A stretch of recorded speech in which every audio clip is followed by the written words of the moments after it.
बचाओ! Somebody help! बचाओ!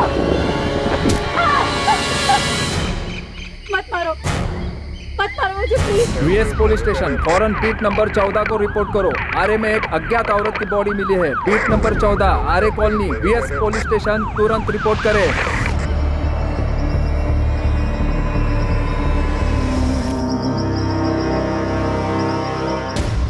कपड़े, अंगूठी, घड़ी और सैंडल देखकर तो ये लगता किसी अच्छे घर की। बॉडी और पत्थर पे खून अभी भी ताज़ा है, मतलब मर्डर हुए ज़्यादा वक्त नहीं हुआ है। सर, औरत की बॉडी से पर्स, फोन, आईडी ऐसा कुछ भी नहीं मिला जिससे इसकी पहचान हो सके, और आसपास भी ढूंढा है, कुछ भी नहीं मिला। कौन हो सकती है औरत? रीगेन 19। घड़ी ब्रांडेड है शायद, काफ़ी महंगी लग रही है। लगता तो है सर, लेकिन कंफर्म करना पड़ेगा। और सर ये अंगूठी, ये सोने की लगती है। इस पे ये शायद कोई गुड लक स्टोन है। हमें आरे में बॉडी मिलने की खबर सुबह 8:15 बजे मिली, तो मर्डर 4 से 6 के बीच में हुआ होगा। राइट, और इनके घाव अभी तक ताज़ा है। डॉक्टर, चेहरे का नक्शा कुछ बचा जिससे विक्टिम की पहचान हो सके? पूरी तरह से कुचल दिया गया है, और किसी चाकू जैसी धारदार चीज से इनके पेट और छाती पे 21 दफा वार किए गए हैं। किस बार किस तरफ इशारा करते हैं? इशारे का तो पता नहीं संजय, बट नफरत जरूर दिखती है। Sexual assault? नहीं, बट ये सेक्सुअली एक्टिव जरूर थी। आखिर कौन हो सकती है औरत? क्या कहानी है इसकी? क्यों किसी ने इस औरत को इतनी बेरहमी से मारा? एक औरत जिसकी उम्र लगभग 28 से 30, कद 5 फुट 4 इंच, रंग गेहुआ, नीली जीन्स और पीच रंग का टॉप, ब्राउन सैंडल, बाएं हाथ में जेप्सन घड़ी और दाएं हाथ में सोने की अंगूठी पहने गोरेगांव पूर्वा आरे के नजदीक मृत पाई गई है। इस औरत के बारे में अगर किसी के पास कोई भी जानकारी हो तो फौरन वीएस पुलिस स्टेशन को इन नंबर्स पर संपर्क करें। अगले 24 घंटों के अंदर वीएस पुलिस ने आरे में मिली अज्ञात औरत की लाश की खबर मुंबई के सभी पुलिस स्टेशन में भेजी, इस उम्मीद में कि कहीं तो इससे मिलती जुलती कोई मिसिंग कंप्लेंट दर्ज हुई हो, जिससे वो इस अज्ञात औरत की पहचान कर पाए। औरत को गायब हुए 2 दिन से ज्यादा हो गए, लेकिन कोई रिपोर्ट नहीं लिखवाई गई। कुलकर्णी, आरे के आसपास पता की, शायद कोई औरत गायब हुआ रिपोर्ट ना लिखवाई गई। खबरियों को काम पर लगाया सर, पर अभी तक उनसे भी कोई इन्फॉर्मेशन नहीं आई है, और ना ही सामने से कोई मिसिंग होने की बात आई। तो हो सकता है औरत मुंबई की ना हो, ये किसी दूसरे शहर से मुंबई में आई। हो सकता है सर, क्योंकि पोस्टमार्टम रिपोर्ट के हिसाब से इस औरत का मर्डर 4 सितंबर की सुबह 4 से 6 के बीच हुआ है। वेस्टर्न एक्सप्रेस हाईवे से जो सर्विस रोड उतरता है आरे की तरफ, जहाँ इसकी लाश हुई, वो ज्यादा अंदर भी नहीं है। पॉसिबिलिटी है कि इसकी अर्ली मॉर्निंग की फ्लाइट हो, बॉयफ्रेंड या हस्बैंड साथ नहीं हो, उसी ने इसको रास्ते में मार डाला, चेहरा बिगाड़ के फेंक दिया ताकि बॉडी की पहचान ना हो सके। अगर ऐसा है तो फिर इसने अपनी फ्लाइट मिस की होगी। एयरपोर्ट अथॉरिटी के रिकॉर्ड्स में इसका नाम जरूर होगा, वहां से पता करो। पैसेंजर का नाम क्या है? नाम नहीं पता, अब तक उसकी पहचान नहीं हुई। हमें पक्का पता नहीं है कि उसकी फ्लाइट मिस हुई, लेकिन अगर आपके रिकॉर्ड में कोई ऐसी औरत है जिसकी उम्र 28 से 30 साल है और उसने अपनी फ्लाइट मिस की, तो हमारे पास एक लीड हो सकती है। रीगेन 19, ये जीन्स का ब्रांड हमने लास्ट ईयर 2018 फरवरी में लॉन्च किया था। जीन्स के लेवल पे जो मार्किंग है, शायद उससे पता चल जाए कि जीन्स किसने खरीदी थी। इम्पॉसिबल तो नहीं कहूँगी, पर ये जीन्स एग्जैक्टली किसने खरीदी है ये पता लगाना थोड़ा कॉम्प्लिकेटेड होगा, क्योंकि हम ऑल ओवर कंट्री में अलग अलग जगह पे सेल करते हैं ये जीन्स का। जेप्सन वॉच हमारी जुबली सीरीज की प्राइम कलेक्शन, और घड़ी का जो मॉडल आपने भेजा है वो जुबली प्राइम लेडीज वॉच है। मिस्टर शेखर, हमें एक डेड बॉडी मिली जिसके हाथ में एक घड़ी थी। अभी तक उस औरत की पहचान नहीं हो पाई। आप इस घड़ी की सेल डिटेल्स दे सकते हैं? कब किसने खरीदी? पर बिना नाम के मैं कैसे पता कर सकती हूँ कि उस दिन किस लेडी की फ्लाइट मिस हुई है? आपके पास ऐसी कोई तो लिस्ट होगी जिसमें उन पैसेंजर्स की डिटेल्स होगी जिन्होंने अपनी फ्लाइट मिस की है। सुबह 6 बजे से रात के 9 बजे तक 40 डोमेस्टिक और 25 इंटरनेशनल फ्लाइट्स अलग अलग टर्मिनल से हैं। अगर उस लेडी ने पहले ही चेक इन कर लिया होगा तो इनमें और भी एयरलाइंस जुड़ जाएंगी, और अगर हर एयरलाइन से मैंने लिस्ट भी मंगवा ली तब भी ये पता कर पाना मुश्किल है कि उस दिन किस लेडी की फ्लाइट मिस हुई है। लेकिन जो लॉट बनते हैं उसके स्टॉक की डिटेल तो होगी ना, कि आपने वो स्टॉक कहाँ डिस्ट्रीब्यूट किए और उन लोगों ने आगे किन्हें बेचे। अगर ये लेवल और इसके डिटेल से आप पता लगा पाए कि ये कब मैन्युफैक्चर हुई थी और किस डिस्ट्रीब्यूटर को बेची गई थी, तो शायद हम भी ये पता लगा पाए कि ये जीन्स किसने खरीदी। लेकिन सर उसके लिए मुझे बैकडेट जाके सभी आउटलेट्स के स्टॉक डिटेल्स, सेल परचेज सब चेक करना पड़ेगा, उसके बाद ही बता पाऊंगा। मिस्टर शेखर, ये इन्फॉर्मेशन बहुत ज़रूरी है इस केस को सॉल्व करने के लिए, उस औरत की पहचान के लिए कि वो औरत कौन थी और किसी ने उसे इतनी बेरहमी से क्यों मार डाला। पर तुम मेरी भी तो मजबूरी समझो। It's a high pressure job. यहाँ वर्क का इतना प्रेशर है, स्टाफ ओवरवर्क्ड है। मैं सिर्फ इतना कहूंगी कि कोशिश कर सकती हूँ। आप मुझे वो लेबल मेल कर दीजिए, मैं ट्राई करती हूँ। ओके सर, मैं ट्राई करता हूँ, लेकिन थोड़ा टाइम लगेगा। हम इस बॉडी को ज़्यादा 1 हफ्ते तक प्रिजर्व कर सकते हैं, क्योंकि ये बॉडी ऑलरेडी सड़ना शुरू हो चुकी है। बस डॉक्टर कुछ दिन और, जल्दी हमें इसके बारे में कोई लीड मिल ही जाएगी। ये अंगूठी सोने की नहीं पीतल की है सर। सोना या पीतल में कोई फर्क नहीं पड़ता सर। असली कीमत इस स्टोन की है। ये स्टोन काफी कीमती है। कौन सा स्टोन है ये? इसे पुखराज कहते हैं और इसे इस उंगली में, तर्जनी में, इंडेक्स फिंगर में पहना जाता है। हाँ, लाश की उसी उंगली में ये अंगूठी।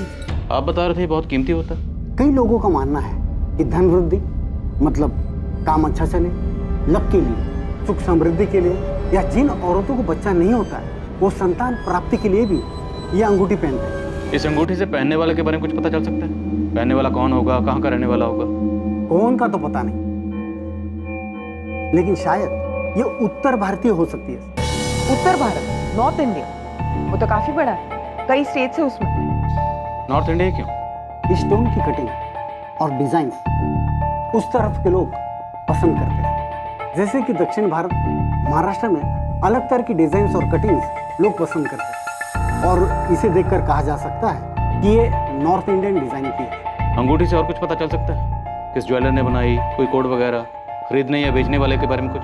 नहीं सर, ऐसा कुछ नहीं। गोल्ड रिंग होती तो कोड होता। ये तो सिंपल प्लेन अंगूठी है। उस अनजान औरत की डेड बॉडी की फोटो, उससे जुड़ी हर जानकारी उत्तर भारत के हर छोटे बड़े शहर में भेजी गई। स्थानीय लोकल नेटवर्क को भी डेड बॉडी से जुड़ी तमाम जानकारियां दी गई, इस उम्मीद में कि शायद कहीं कोई मिसिंग कंप्लेंट दर्ज हुई हो जो इस औरत से मैच करती और डेड बॉडी की पहचान पर अटके हुए इस केस की तहकीकात को आगे बढ़ने में मददगार साबित हो। सर, हमने खबरियों को काम पर लगाया है। गोविंद ने भी अपनी पूरी टीम को वेस्टर्न सबब के सारे होटलों में चेक करने के लिए भेजा, पर प्रॉब्लम ये है कि बॉडी का चेहरा ही नहीं। चेहरा नहीं है, लेकिन बॉडी की बाकी चीज़ें तो हैं। कपड़े, घड़ी, अंगूठी, सैंडल, ये सब। हो सकता है विक्टिम मुंबई में कहीं बाहर से आई हो, तो किसी ने किसी होटल में चेक इन किया होगा। उस होटल के सीसीटीवी में कैप्चर जरूर हुई होगी। सर, हमने सब जगह देखा, पर ऐसा भी कुछ दिखाई नहीं दिया। कुलकर्णी, कहीं हम गलत ट्रैक पर तो नहीं? विक्टिम मुंबई की हो, मिसिंग हो, और मिसिंग कंप्लेंट लिखवाई नहीं गई, और उसके हस्बैंड या बॉयफ्रेंड ने अपना पीछा छुड़ाने के लिए उसको मार दिया, और चेहरा इसलिए बिगाड़ा गया ताकि पहचान ना हो सके। सर, फिलहाल तो हमें बॉडी के बारे में सोचना चाहिए कि क्या कर रहा है। मुर्दा घर वाले कह रहे हैं कि वो बॉडी को ज़्यादा दिन नहीं रहती।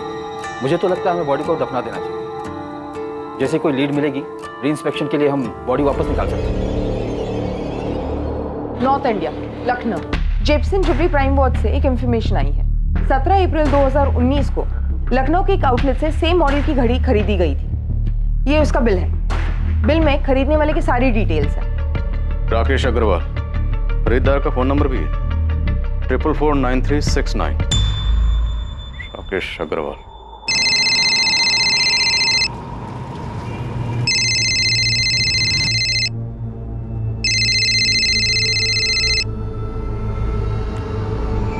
हेलो, राकेश अग्रवाल जी बोल रहा हूँ। आप कौन? मैं मुंबई पुलिस से पीआई संजय कुमार बोल रहा हूँ। जी कहिए सर। राकेश जी, आपने 17 अप्रैल 2019 को एसके मॉल में जेपसन वॉच के आउटलेट से जेपसन जुबली प्राइम वॉच खरीदी थी। हाँ तो आप बता सकते हैं वो घड़ी आपने किसके लिए खरीदी थी? आप ये क्यों पूछ रहे हैं? आखिर बात क्या है? क्योंकि वैसे ही सेम घड़ी हमें मुंबई में एक औरत की डेड बॉडी पे मिली है। उसका मर्डर 4 सितंबर को हुआ है। हाँ तो सर मिली होगी, इससे मेरा क्या लेना देना? देखिए सर, वैसे पूरी दुनिया में एकलौती घड़ी तो नहीं बनी होगी ना। हम लखनऊ पुलिस से कांटेक्ट कर चुके हैं, वो बहुत जल्द आपके एड्रेस पर पहुंच रही होगी। ये क्या बकवास है सर? अब वैसी ही घड़ी किसी डेड बॉडी पर मिली है तो इसमें मेरा क्या कसूर है? मतलब उसके लिए आप मुझे परेशान करेंगे? हम सिर्फ ये जानना चाहते हैं कि वो घड़ी आपने किसके लिए खरीदी थी? सर मैंने अपनी वाइफ के लिए खरीदी थी। ये उसका बर्थडे गिफ्ट है। 20 अप्रैल को उसका बर्थडे होता है, तो इसलिए मैंने 17 अप्रैल को खरीदा था। क्या नाम है आपकी वाइफ का, और इस वक्त कहाँ है? प्रिया अग्रवाल। वो किचन में है और मेरा लंच पैक कर रही है।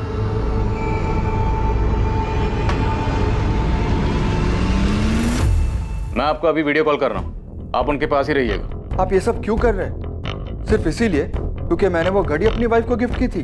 हम सिर्फ ये देखना चाहते हैं कि वो घड़ी आज भी आपके पास ही है। सर, ये मेरी वाइफ प्रिया अग्रवाल।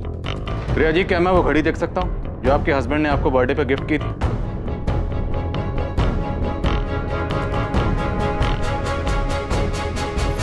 इतना काफी है या और कुछ देखना है आपको, जिससे आपको और तसल्ली हो जाए?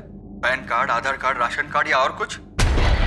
सर, लखनऊ पुलिस ने कंफर्म किया है कि वो औरत राकेश अग्रवाल की पत्नी प्रिया अग्रवाल ही है।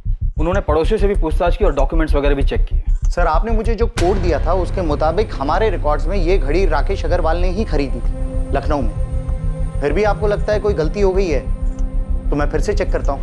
लेकिन मिस्टर शेखर, मैंने आपको घड़ी का बैच नंबर, बाकी सारी डिटेल्स भेजी हैं। ऐसा कैसे हो सकता है? हो सकता है मैन्युफैक्चरिंग में कोडिंग के समय सीरियल नंबर में कुछ मिक्सअप हो गया हो। आप मुझे थोड़ा समय दीजिए, मैं फिर से चेक करता हूँ।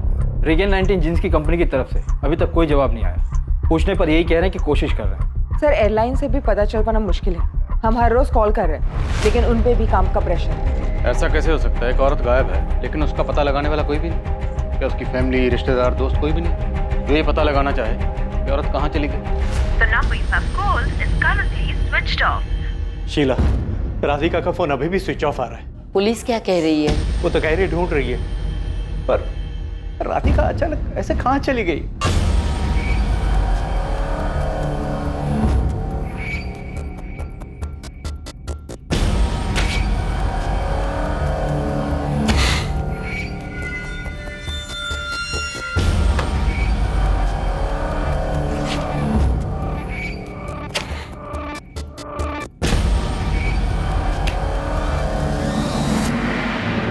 बारह दिनों की कोशिश और मेहनत के बावजूद आरे के जंगल में मिली अनजान औरत की लाश को बिना नाम दफनाना पड़ा, क्योंकि पुलिस अब तक उसकी पहचान ढूंढने में नाकामयाब रही। दूसरी तरफ एक दूसरे एरिया की पुलिस को भी एक औरत की अज्ञात लाश मिली थी। इस लाश की भी पहचान नहीं हो पाई थी और उसे भी दफनाया जा रहा था, और इसकी जानकारी बीएस पुलिस स्टेशन को नहीं थी।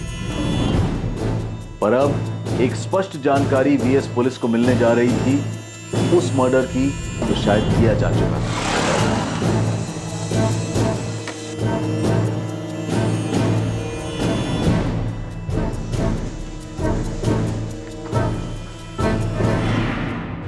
आसिफ मोहम्मद नाम है साहब उसका, मलाड वेस्ट में रहता है। उसको उठाइए, आपको सब कुछ मालूम पड़ जाएगा।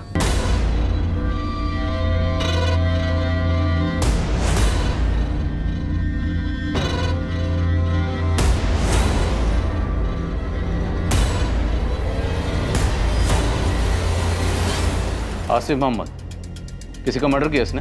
अपनी बीवी मरियम मोहम्मद का। सस्पेंस मत बढ़ा गोविंद, साफ साफ बोल। साहब, इसकी बीवी 3 सितंबर से गायब है। मतलब ये कि वो अपन लोगों को एड़ा बना रहा है। आरे में जो औरत का डेड बॉडी मिला है ना, उसका हुलिया इसी ने चेंज किया ताकि पुलिस को लगे कि ये किसी अच्छे घर की औरत है और पुलिस का ध्यान इस आसिफ पे जाए ही नहीं। चल, आसिफ मोहम्मद का एड्रेस है, देखते हैं इतना सही है तेरा टिप।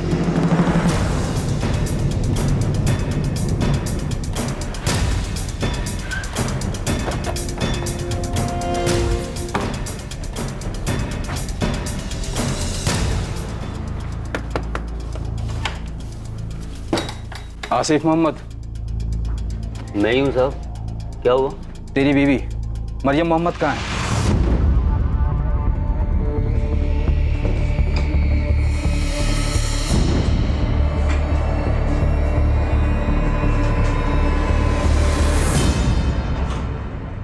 मैंने मरियम को मारा?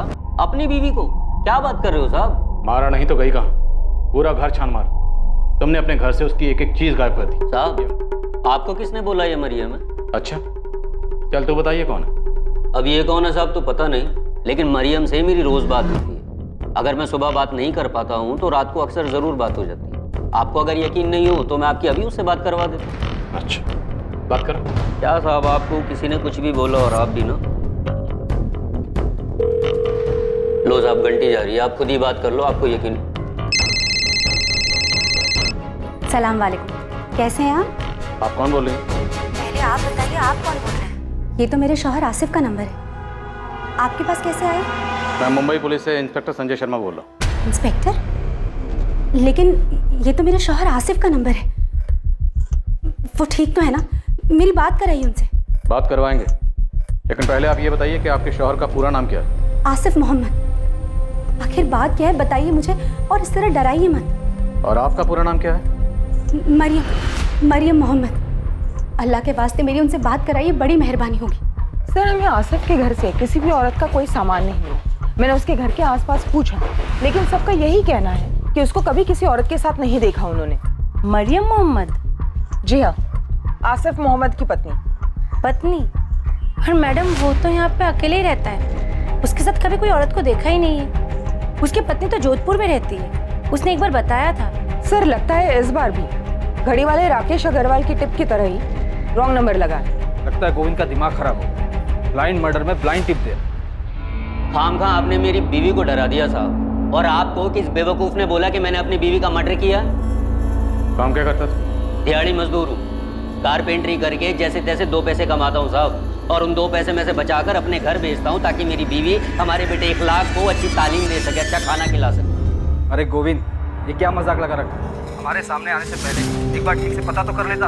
आपको मेरे से ज्यादा वो आसिफ की बातें भरोसा है? मैं बोल रहा साहब, मर्डर वही किया है। यदि खबर गलत निकली ना तो नेटवर्क छोड़ के आउट होने को तैयार है मैं। अरे गोविंद, उसकी बीवी मरियम तो जोधपुर में है, हमने बात की उससे। वो अपन लोगों को फिर से घुमा रहा है साहब। उसका इधर एक औरत के साथ सेटिंग है। अपना पंटर लोग उस औरत का एड्रेस ढूंढ लेंगे। नाम और एरिया मालूम है मेरे को, प्रीति नाम है साहब, धंधा करती है उधर मीरा रोड में। किधर तो रहती है साहब, मैं पक्का बोलता है, आप बोलो तो मैं स्टाम्प पेपर पे लिख के देने को तैयार है कि जिस लेडीज का डेड बॉडी आप लोगों को मिला है ना, वो मरियम मोहम्मद ही है साहब। राजेश सर, मैं अभी आपको एड्रेस मैसेज करती हूँ। जोधपुर घंटा घर के आसपास ही कहीं मरियम मोहम्मद का घर है। घर पे जो औरत आपको मिलेगी, हमें उसकी पूरी डिटेल्स चाहिए, सारे document, Aadhaar card, voter card, PAN card, जिससे ये प्रूव हो सके कि वही मरियम मोहम्मद है। ठीक है निर्मला, आप फौरन उसका एड्रेस भेजो, इससे पहले कि वो भागने की कोशिश करे। मैं एक टीम लेकर उसके घर पहुंचता हूँ। आपको जो करना है करो, जो देखना है देखो, लेकिन मुझे बताओ तो सही, आपको कौन गुमराह कर रहा है कि मैंने अपनी बीवी को मारा है? ये गोविंद को क्या हो गया? नशा वशा करने लगा है क्या? वो तो अब भी यही कह रहा है सर कि आसिफ ने अपनी बीवी को मारा और उसकी लाश को ठिकाने लगा दिया। वो तो ये भी कह रहा है कि उसकी एक गर्लफ्रेंड है, प्रीति नाम है उसका, धंधा करती है, और उसी के लिए उसने अपनी वाइफ मरियम को मारा है। ये आसिफ अपनी बीवी मरियम का कत्ल यहाँ करता है मुंबई में, फिर दूसरी मरियम जोधपुर में पैदा कर देता है। करने ये आसिफ इतना शातिर है।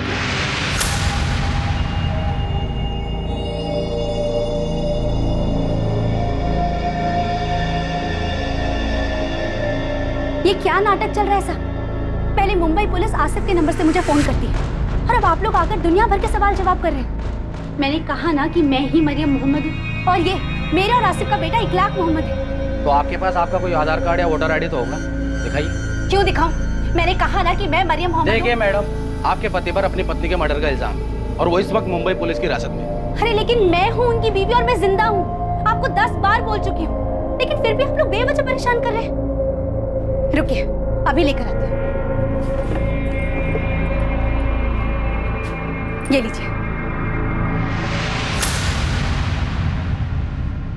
इतना काफी है कि और सबूत चाहिए आपको?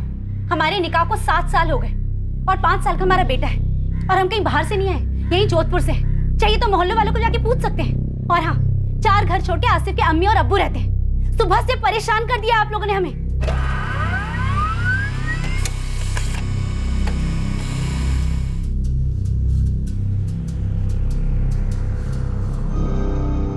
सॉलिड झोल किया साहब आसिफ ने।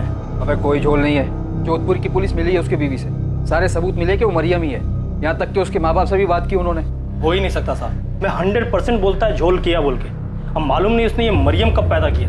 मैडम, आप आसिफ के घर के आजू बाजू से पूछा क्या?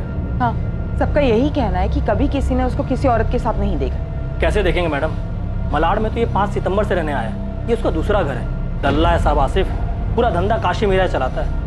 ये उसके मीरा रोड के घर का एड्रेस, जहाँ किसी ने भी इसे 4 सितंबर से नहीं देखा है। यहाँ अपनी बीवी के साथ रहता है। 2-4 और लेडीज लोग भी है जिसको धंधे पे लगाया है। उसी में से प्रीति नाम की एक लड़की है जो उसकी एकदम खास है, और उसी के चक्कर में उसने मरियम का मर्डर किया।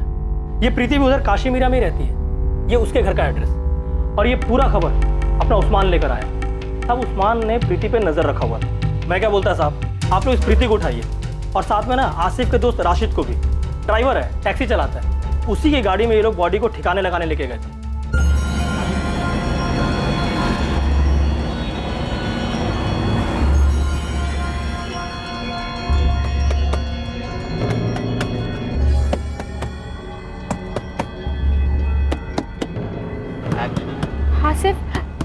में से आवाज आ रही है। अबे तूने गला तो ठीक से दबाया था ना? हाँ यार, जब मैंने उसका गला दबाया था ना, पूरी सांस रुक गई थी उसकी। अब क्या करेंगे?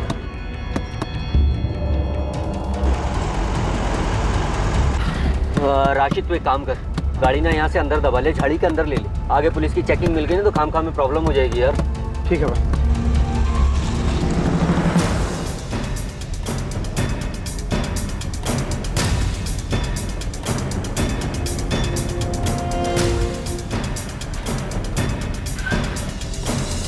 साहब,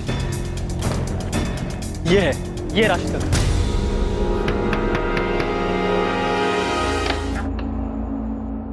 राशिद खान, चल।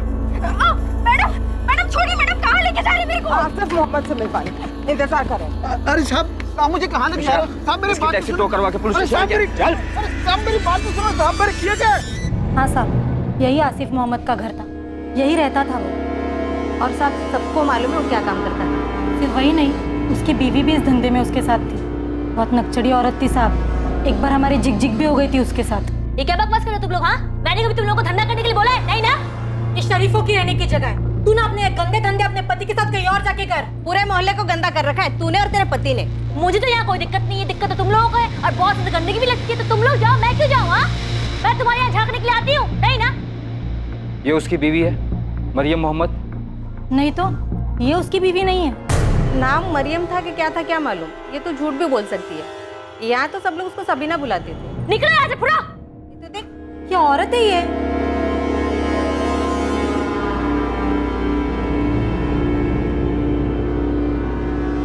सबीना, आप लोगों में से किसी के पास सबीना की फोटो है? सब बात तो सुनो साहब, सब बात तो सुनो।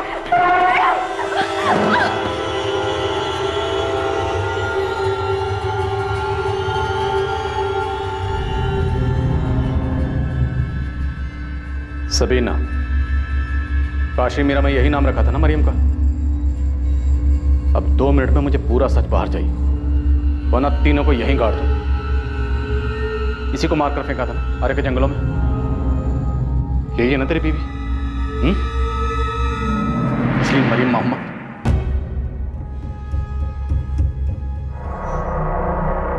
हाँ साहब, हमने यहीं से मारा है, लेकिन ये मरियम नहीं है, सबीना है। मरियम तो मेरी पहली बीवी का नाम है, जोधपुर में रहती है। आपकी बात कराई थी ना मैंने फ़ोन पे। वे सबीना कौन? सबीना कुरैशी, ये भी धंधा करती थी साहब। मैं दिल्ली में मिला था। मैं दिल्ली में 4 साल से काम कर रहा था साहब, वहीं 2 साल पहले इससे मिला था। ये लो, इस एड्रेस पे जाना है। और ये कैसे कपड़े पहन रखे हैं तुम लोगों ने? अरे थोड़े ढंग के कपड़े पहन के जाना, बड़े लोग हैं, समझ गई? और सुनो, जो बोले चुपचाप कर देना, खुश करके आना। बहुत मोटी पार्टी है, रेगुलर क्लाइंट बनाना है उन्हें। जी मैडम। अच्छा एक बात और, होटल के रिसेप्शन पे जाके ना खुद को गेस्ट बताना। क्या बताओगी? गेस्ट। और अंग्रेजी में बोलना। चलो जाओ, घबराओ मत जाओ। अरे सबीना जी जरा गौर तो फरमाइए। ये ले तेरा हिस्सा। मैं और सबीना मिलके काम करते थे। सबीना लड़कियां ढूंढ कर लाती थी, ऐसी लड़कियां जिन्हें धंधा करने में कोई एतराज़ नहीं होता था। मैं ऐसे ही अनजान लोगों को दोस्ती के मैसेज भेजता था, जिसमें घुमा फिरा के धंधे की बात लिखता था। उसमें से कोई जवाब देता तो उसे हाई क्लास लड़की देने का ऑफर देता था। बिल्कुल साहब, बिल्कुल, आप फिक्र मत करो साहब।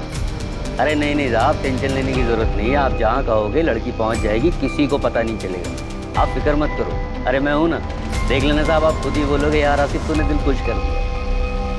सब सही चल रहा था साहब, पर फिर एक दिन हमारी एक लड़की पुलिस की रेड में पकड़ी थी, और फिर पुलिस ने मुझे और सबीना दोनों को गिरफ्तार कर लिया। हम दोनों जमानत पर बाहर तो आ गए, पर पुलिस रिकॉर्ड में आने के बाद वहाँ काम करना मुश्किल हो रहा था साहब। जैसे ही धंधा शुरू करते पुलिस उठा लेती। खर्चा पानी देने में तेल निकल गया हम लोगों का। बस मैंने और सबीना ने तय किया कि हम दिल्ली ही छोड़ देंगे, और 1 साल पहले हम लोग मुंबई आ गए। यहाँ आके हमने काशीमीरा में अपना धंधा जमा लिया। ओए, तेरे धंधे पानी में हमें कोई इंटरेस्ट नहीं है। सीधा मुद्दे पे है, वरना तेल निकाल देंगे मार मार के तेरा। सर वही तो बता रहा हूँ मैं आपको। मियाँ, ये प्रीति है ना, ये सामने से चल कर आई, पहले से इस धंधे में थी। मुझे सिखाएगा? आसिफ, कल पैदा नहीं हुई मैं, समझा? एक तो प्रीति सामने से खुद चल के आई है, ऊपर से पूरे हफ्ते में 2 ग्राहक के पास भी नहीं गई है। अरे कैसे जाएगी वो, तबीयत ठीक नहीं है उसकी। तबीयत ठीक नहीं है उसकी? तबीयत ठीक नहीं है उसकी? मुझे घुमाएगा तू? मुझे पता नहीं मेरी पीठ पीछे क्या चल रहा है, पता नहीं है मुझे। हाँ ए सबीना, बहुत ज्यादा कर रही है तू, बोल रहा हूँ। मैं जिद करती, तुझे क्या लगा तू कल की आई हुई प्रीति के साथ टाका भिड़ाएगा और मैं चुपचाप बैठी रहूंगी? मरियम नहीं हूँ मैं जो चुपचाप एक कोना पकड़ के रोने बैठ जाऊँ। साला, चैन से खाना भी दुश्वार कर दिया तूने, जब से बकवास कर रही है तू। आसिफ, एक बात ना कान खोलकर सुन ले, अगर तूने कहीं और मुंह मारा ना तो खाना छोड़ उल्टा मैं तुझे खा जाऊंगी, समझा? और हाँ, जाकर ना अपनी प्रीति को बोल दे यहाँ से उसका धंधा बंद, जहाँ से ये वहीं चली जाए।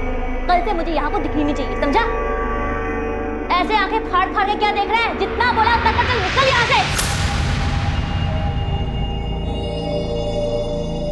मैं सबीना को खुश रख रहा था, माँ मरियम को भी और यहाँ इस प्रीति को, लेकिन ये सबीना कुछ सुनने को तैयार ही नहीं थी साहब। खुद किसी की जगह मारकर बैठी थी और अब उसे धर्मपत्नी बनना था।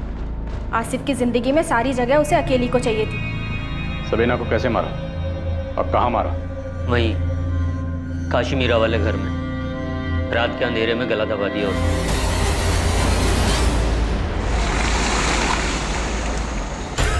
राशिद और प्रीति को सब प्लान पता था। ये दोनों राशिद की टैक्सी लेकर रात को मेरे घर आए और हम सबीना की बॉडी को ठिकाने लगाने निकले। उसकी सांस बंद हो चुकी थी तो मुझे लगा वो मर गई, पर वो मरी नहीं थी।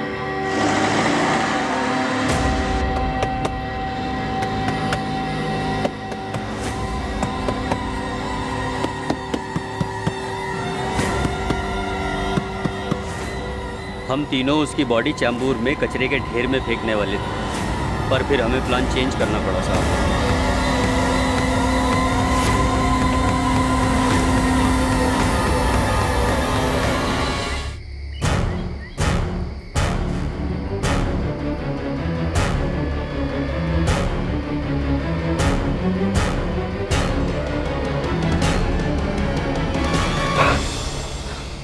आसिफ, इसका चेहरा बिगाड़ देते हैं, कोई पहचान नहीं पाएगा। वैसे भी इसके आगे पीछे कोई नहीं था, किसी को भी नहीं पता चलेगा कौन थी। साली को जाने दो बिना पहचान के।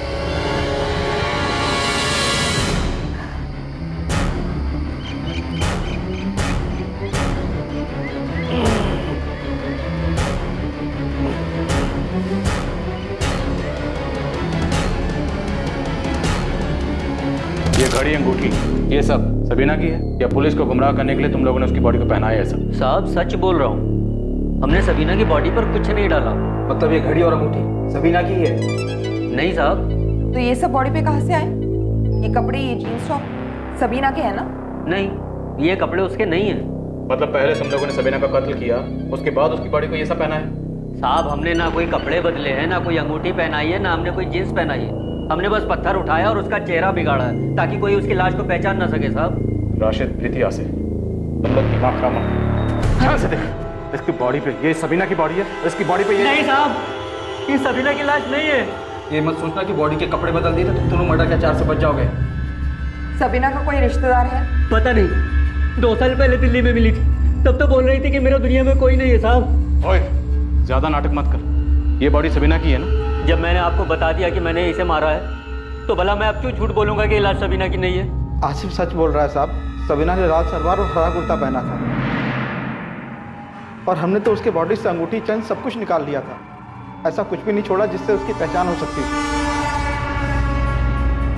साहब ये आसिफ एक नंबर का झोलर आदमी है। यहाँ एक औरत को अपनी बीवी बताता है और पकड़ा जाता है तो पता चलता है बीवी तो जोधपुर में है। बहुत चालाक आदमी है सभी।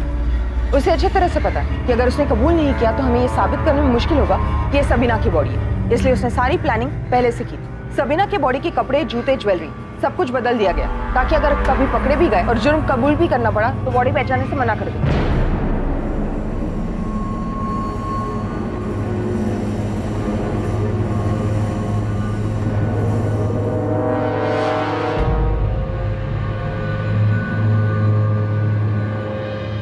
डीएनए टेस्ट का तो सवाल ही नहीं उठता। जब वो खुद बोल रहा है कि उसे पता नहीं कि सबीना कहाँ से थी, उसका परिवार है भी या नहीं। एक और तरीका है इनसे सच उगलवाने का, इन तीनों को अलग अलग तोड़ दो। निर्मला, तुम प्रीति को देखो, मैं और कुलकर्णी राशिद और आसिफ को संभालते। एक टीम आसिफ और राशिद को लेकर उस स्पॉट के लिए निकली जहां उन्होंने सबीना की लाश को फेंका था। दूसरी टीम क्राइम स्पॉट का पता लगाने के लिए प्रीति को लेकर अलग से निकली।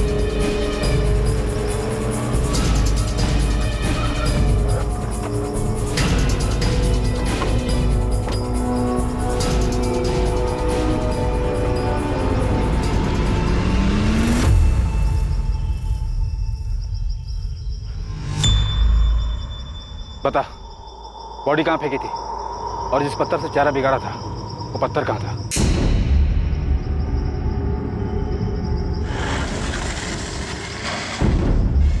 तुमने बॉडी यही फेंकी थी? हाँ मैडम, वो जो पेड़ है ना वो साइड में, पत्थर उसी के पास पड़ा था।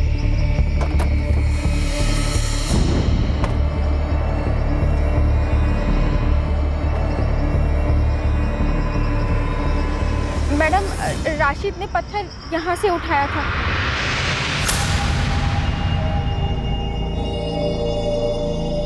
और सबीना की लाश यहाँ पड़ी। पक्का तुमने बॉडी यही फेंकी थी? हाँ मैडम। बता जल्दी, कहाँ फेंकी थी?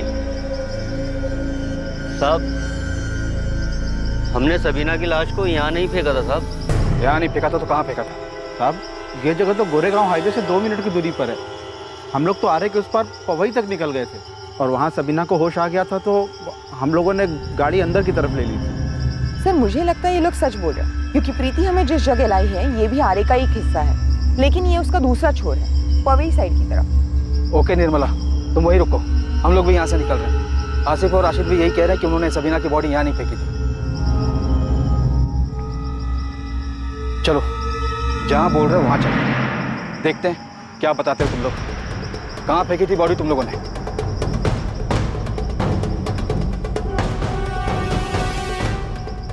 हैरानी की बात यह थी कि आसिफ मोहम्मद और राशिद खान पुलिस को ठीक उसी जगह लेकर गए जहां प्रीति पुलिस की दूसरी टीम को लेकर पहुंची।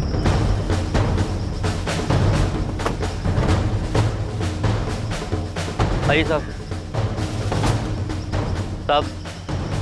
हमने सबीना की लाश को उस पेड़ के पास फेंका था और पत्थर भी वहीं था साहब। सर, प्रीति ने भी बिल्कुल यही कहा था कि लाश यही फेंकी थी और पत्थर भी यही था।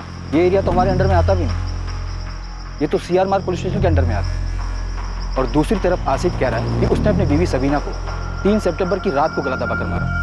हमें बॉडी 4 सितंबर को मिली और पोस्टमार्टम रिपोर्ट के हिसाब से मर्डर 4 सितंबर की सुबह 6 बजे के आसपास हुई। तो फिर इस हिसाब से जो बॉडी हमें मिली वो सबीना की नहीं हो सकती, फिर किसकी बॉडी है? हमें सीआर मार्ग पुलिस स्टेशन से पता करना चाहिए कि क्या 3 सितंबर की सुबह उन्हें यहाँ से कोई बॉडी मिली थी या नहीं। हाँ, बिल्कुल ठीक कह रहे हैं। 3 सितंबर की सुबह उस जगह हमें एक औरत की बॉडी मिली थी जिसका चेहरा बहुत बुरी तरीके से कुचल दिया गया।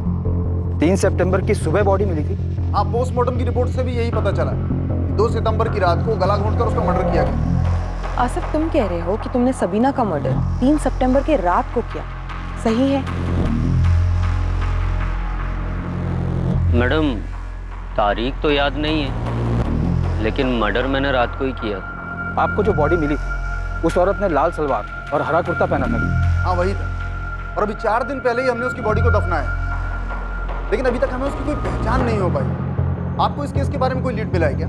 हाँ, शायद।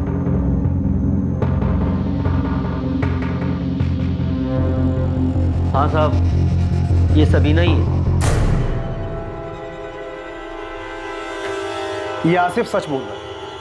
ये लाल सलवार और ये हरा कुर्ता हमें बॉडी से ही मिले। संजय जी, आपने हमारा केस ही सॉल्व कर दिया। गोविंद, तेरी टिप ने श्रीकांत का केस तो सॉल्व कर दिया, लेकिन हमारा केस अभी वहीं अटका हुआ। सवाल अभी यही है कि औरत कौन थी, उसे किसने मारा और क्यों मारा। ये तो मेरे को भी समझ में नहीं आ रहा सर। पहली बार ऐसा हुआ है कि इतना खोद के निकालने के बाद पता चला कि मर्डर तो हुआ है, पर अपने केस के अलावा दूसरा ही केस सॉल्व हो गया और अपना केस वहीं का वहीं रखड़ रहा है। जैसे आसिफ सबीना को मारकर चुप बैठा था, वैसे कोई है जो इसे मारकर चुप बैठा है और इसे कोई पूछने वाला नहीं। शायद हो सकता है कि पूछने वाला हो और पूछ भी रहा हो, लेकिन उसे जवाब ना मिल रहा। अब तो मेरा यकीन और भी पुख्ता हो चला, ये औरत मुंबई की नहीं थी, ये औरत किसी दूसरे शहर से मुंबई में आई हो।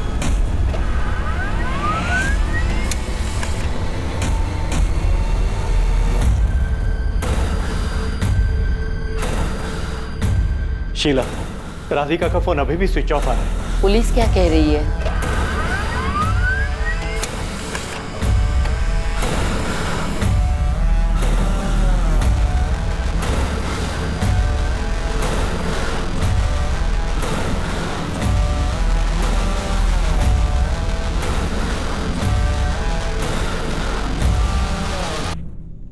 ये नैना सब्रवाल और ये उसका बॉयफ्रेंड आशीष मिश्रा। ये दोनों फोटो चंडीगढ़ पुलिस ने भेजी। सर, नैना की डिटेल्स उस डेड बॉडी से मैच करती है जो हमें आरए में मिली। ये दोनों 18 अगस्त से गायब और इन दोनों की फैमिली ने मिसिंग कंप्लेंट भी दर्ज करवाई। ऑनर किलिंग, इज्जत के नाम पर लड़की को मार डाला शायद।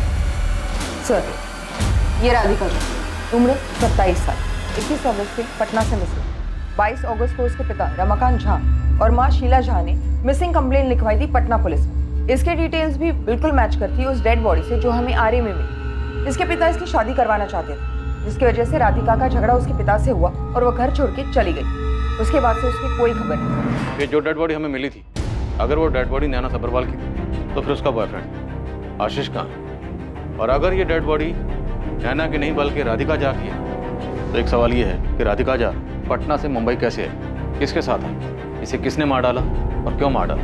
और अगर ये डेड बॉडी इन दोनों में से किसी की नहीं है तो क्या हमें राधिका और नैना इन दोनों को भी ढूंढना चाहिए, जैसे हमने सबीना का पता लगा? जो भी हो, अब हम इस केस में इतना आगे आकर रुक तो नहीं सकते। अब हमें विक्टिम का पता लगाना ही होगा, फिर चाहे विक्टिम कोई भी हो। सर, मुझे लगता है इस आसिफ को और तोड़ना है। जैसे 3 सितंबर की रात को जिसने सबीना को मार के फेंका था, शायद इन्हीं लोगों ने 4 सितंबर की सुबह किसी और को मार के फेंक दिया होगा।